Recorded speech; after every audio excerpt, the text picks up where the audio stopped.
আসসালামু আলাইকুম। বাংলাদেশ ক্রিকেট বোর্ডের সভাপতি আমির ইসলাম বুলবুল ভাই মনে হয় নিজের বুদ্ধির কাছে নিজেই হেরে গেছে। আমির ইসলাম বুলবুল ভাইকে দেখে মনে হয় খুব সাদাসিধা একজন ব্যক্তি, মনে কোনো প্যাঁচ গোছ নাই, খুব বড মাইন্ডের লোক মনে হয়। কিন্তু আমার কাছে কেন যেন মনে হয় এর ভিতরে কিছু একটা আছে, প্রতিহিংসা কাজ করে তার ভিতরে।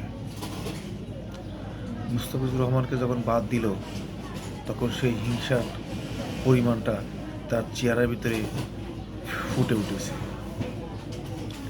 আরে ভাই, একজন মুস্তাফিজুর রহমান বাদ দেওয়ার কারণে 16 জন খেলোয়াড় কে বসিয়ে দেওয়া হলো বিশ্বকাপ খেলতে যাব না বলে। আসিফ নজরুল উপদেষ্টা, অন্তর্বর্তীকালীন সরকারের উপদেষ্টা আসিফ নজরুল, সেও একটা চাল চালছে, সেটাও বুঝতে পারে নাই আমির ইসলাম বুলবুল। আমার কাছে মনে হয় আসিফ নজরুল ভিতরেও হিংসার আগুনটা প্রকোপ জ্বলে উঠছে। 24শে জুলাই আন্দোলনের প্রেক্ষাপটটাকে বাঁচায় রাখার জন্য এই ভারতে বিশ্বকাপ খেলতে যাবে না বলে সিদ্ধান্ত নিচ্ছে, বলতে সরকারের সিদ্ধান্ত।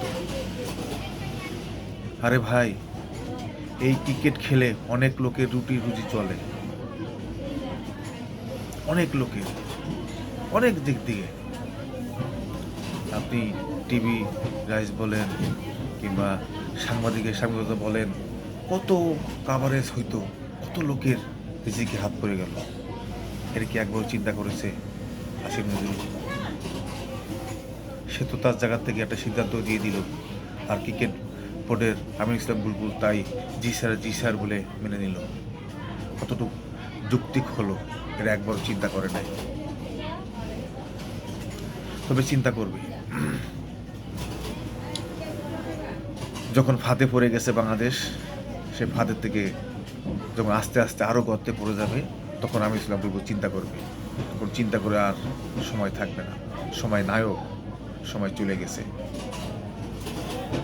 কি একটা ভুল করছে, সেই ভুলের মাসুল পুরো জাতিকে দিতে হবে।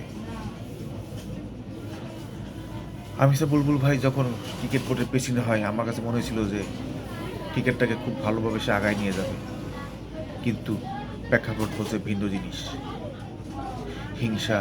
প্রতিহিংসা থাকলে সে বেশি দূর আগায় যেতে পারে না, এটাই বাস্তবতা।